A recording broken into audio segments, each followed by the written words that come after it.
حرام مال اور حرام غذاؤں کا انسان کی طبیعت، اس کی اولاد اور معاشرتی زندگی پر اثر انداز ہوتا ہے؟ بہت بدترین اثر ہوتا ہے۔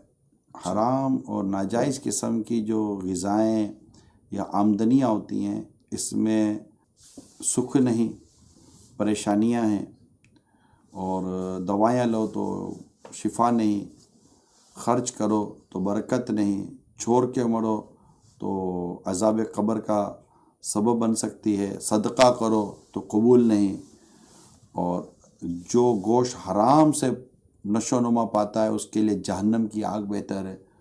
تو حرام روزی، حرام غذا، اس میں کہیں بھی ذرہ برابر بھی کوئی خیر نہیں ہے، نقصان و شر ہی ہے، اور دنیا بھی تباہ، آخرت کا بھی نقصان، گھر میں بھی نااتفاقی ہو جاتی ہے۔ یہ حرام روزی اور حرام کا مال جب گھر میں آتا ہے نا، تو آپس میں دلوں میں بھی دوریاں اور رنجشیں پیدا ہو جاتی ہیں، لہٰذا اس سے بچنے میں ہی عافیت ہے۔